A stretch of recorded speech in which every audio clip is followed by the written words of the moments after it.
I'm Anne. Standing in my Los Angeles apartment, I stared at the crema-colored envelope on the counter. It had come back 3 days after I mailed it, a symbol of my shattered hopes. I ran my thumb along the edge of the 6-inch steel teat square beside it, a graduation gift I'd bought for myself. The envelope was the same as I'd sent, the high-quality cream cardstock, the elegant gold calligraphy, and the RSVP card I'd spent ages choosing. But inside, instead of the invitation, there was a torn piece of notebook paper with my mother's handwriting. 6 words, "Don't bother. We won't come." My mind raced back to my childhood in a small town called Millfield. I grew up in a family with my parents, Mr. and Mrs. Thompson, and my younger sister, Lily. My parents were strict and traditional. My father was a man of few words, often lost in his own world, while my mother was controlling and opinionated. She was the one who made most of the decisions in the family, and there was little room for dissent. Lily was the apple of their eye. She was charming, outgoing, and always seemed to do everything right in my parents' eyes. When I was 12, the whole family planned to go to a music festival. It was a big event that my parents had saved up for months. But the night before we were supposed to leave, my mother came into my room while I was packing. "Sweetheart," she said, sitting on the edge of my bed, "we only have 4 tickets, and Lily really wants to go." I felt a lump in my throat. I knew what was coming. 4 tickets meant my parents, Lily, and an empty spot where I should have been. I was left at home with our elderly neighbor, Mrs. Jenkins. She tried to make me feel better, baking cookies and letting me watch old movies. But I couldn't help but notice the photo album that Lily later showed me, filled with pictures of their fun at the festival. There were no pictures of my festival at home, just a memory of being left out. As the years went by, the pattern became more and more obvious. When Lily performed in a school play, my parents were front row, cheering and bringing her flowers afterward. When I won a science competition at school, I got a simple text from my mother that said, "That's good." No excitement, no real celebration. I was determined to prove myself, though. I was good at math and science, and I knew I wanted to be a structural engineer. I got a full-ride scholarship to Stanford, a dream come true for me. But when I told my parents, my mother frowned. "That far away? And what good is a piece of paper going to do you?" she said. But I didn't let her words stop me. I packed my bags and left Millfield, with only $900 in my checking account and a suitcase filled with memories of a town that didn't seem to want me. Starting at Stanford was tough. Engineering school was mostly male-dominated, and I often felt invisible. Guys in my classes would question my work, assuming I must have had help. But I was precise and detail-oriented. There was a kind of comfort in the numbers. A bridge either held up or it didn't, there was no room for ambiguity. I graduated with honors, but no one from my family came to my graduation. I rented a cap and gown, walked across the stage alone, and took a selfie in the parking lot. Then I went to a store and bought myself that 6-inch steel teat square, a symbol of my achievement and independence. I landed a job at a well-known engineering firm in Los Angeles. I started as a junior engineer, but I quickly climbed the ranks. I was in charge of seismic retrofit projects, ensuring that buildings could withstand earthquakes. Professionally, I was making a name for myself, but my personal life was another story. I called home on holidays, always hoping for a warmer response. But my mother would mostly talk about Lily. Lily was engaged, Lily was having a baby, Lily was redecorating her house. I'd listen, and sometimes I'd try to share my own work achievements, but it was like talking to a wall.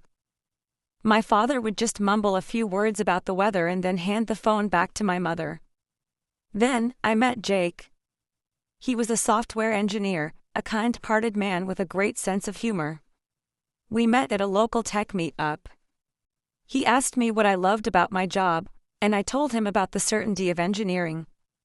He looked at me with genuine interest, not like the man at school who had sized me up or questioned my abilities.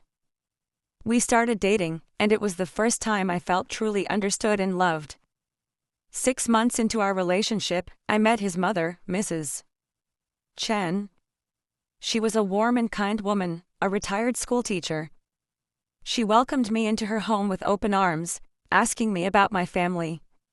When I told her they were busy with the family farm, she nodded, but I could tell she didn't fully believe me. She taught me how to make dumplings, correcting my technique with a gentle smile. At the end of the meal, she invited me back the following week. Jake proposed on the rooftop of a building I'd helped retrofit. It was a beautiful moment, and I said yes without hesitation. But then, I made a decision that I'd promised myself I wouldn't. I sent an invitation to my parents. I spent hours choosing the cardstock, the calligraphy, and the RSVP card. I wanted it to be perfect, a statement of my new life and my hope that they would finally accept me. But as I mentioned before, the envelope came back. The pain was almost physical. I felt like the structure of my heart was collapsing under the weight of their rejection. I called my father first. He picked up on the third ring, and I could hear the background noise of the farm. "Dad, did you see the invitation?" I asked. There was a long silence, the kind that carried the weight of unspoken words. "Your mother is upset," he finally said. "It's complicated." I knew what that meant. It meant he wouldn't stand up to my mother, that he wouldn't choose me. I called my mother next. She answered on the first ring, her voice cold and controlled. "Oh, you're calling about that fancy card. You made your choices, Anne. You left this family and now you expect us to fly across the country for some wedding with strangers? A real wedding is what Lily had, with family and friends around." I tried to speak, but the words got stuck in my throat. She hung up, saying she had a church meeting to attend and that she'd pray for me. Later that night, Lily called. Her voice was full of false concern. "Look, and you didn't really expect Mom and Dad to come, did you? You left, and you built your own life. You can't just expect them to show up now." I didn't say a word. I knew arguing with her would be fruitless. I sat on the floor, feeling completely defeated. Jake came home and found me there. He didn't ask what happened, he just sat down next to me and took my hand. We sat in silence until the world outside our apartment seemed to fade away. The next morning, I told Jake I wanted to cancel the wedding. He looked at me, his eyes full of understanding. "Can you tell me why?" he asked. I tried to explain, but the words wouldn't come. It was like I'd lost the language I used to hold myself together. I felt like a building in the middle of a collapse. For the next 2 weeks, I was in a daze. I went to work, but I was barely present. I made a big mistake on a project, using the wrong soil classification for a building we were retrofitting. My senior colleague, Maya, caught the error. She pulled me into a conference room and asked me what was going on. I told her everything, the envelope, the phone calls, the pain of my family's rejection. She listened quietly and then shared her own story. Her parents hadn't come to her citizenship ceremony. She'd almost given up, but then she went anyway, and a kind judge had welcomed her with open arms. "Sometimes, home is where you're welcome, not where you're from," she said. That night, I couldn't sleep. I took out the teeth square and held it in my hands, thinking about all the times it had been a symbol of my strength and independence. And then, in a fit of anger and frustration, I threw it at the wall.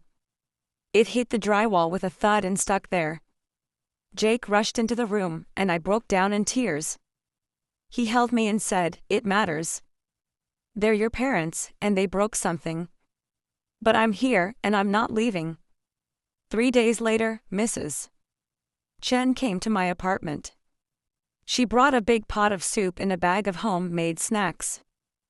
She didn't ask how I was feeling, she just started setting up the food on the counter. As I ate the soup, she told me her story of moving to America from China. Her parents had been against it, they'd said she was throwing away her family.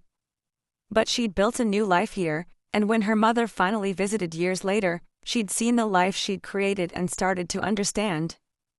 Family is not just blood, and family is who sets the table when you can't feed yourself, she said. After lunch, she showed me a photo album.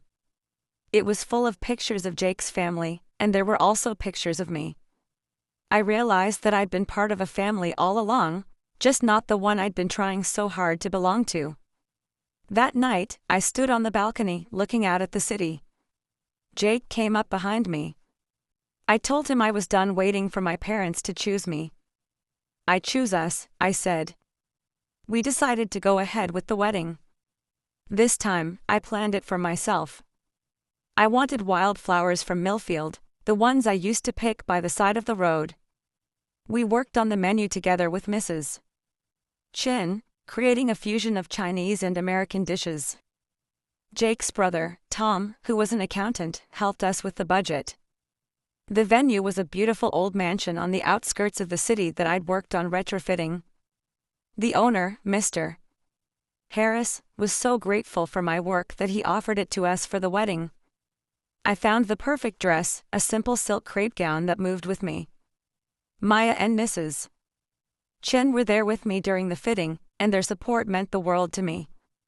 On the day of the wedding, I woke up to the sound of birds outside. Jake had left early, following a tradition that neither of us was very strict about. On the nightstand, there was my slightly bent teeth square and a note that said, "Something borrowed, something steal." I got ready with the help of Maya and Mrs. Chen. Mrs. Chen gave me a beautiful jade hairpin that had been in her family for generations. At 10:30, I walked alone down the aisle lined with wildflowers. There were 80 people in the audience, and they all stood up as I walked. It wasn't because of tradition, it was because they saw a woman walking towards the man who loved her, walking towards a new beginning. Jake spoke his vows first, and they were warm and funny and full of love. Then it was my turn. I looked at him, and for a moment, I was lost for words. But then I found them. Structurally speaking, Jake, you are the only foundation I've ever stood on that didn't shift. The ceremony was filmed by a friend, and it ended up being posted online. A few days later, my phone started ringing. It was my mother. She called again and again, and Lily sent me texts. My father called once but didn't leave a voicemail. I listened to one voicemail from my mother. She said she'd seen the wedding and that it was beautiful, but I knew it was too late. I sent them a text that said, "Too late." And then I put the pieces of the shredded invitation in a box on my desk, next to the teat square and the jade hairpin. I opened a new photo album and placed our wedding photo on the first page. Outside the window, Los Angeles was alive with activity. I knew that some people leave, but the ones who stay, they're the ones who matter.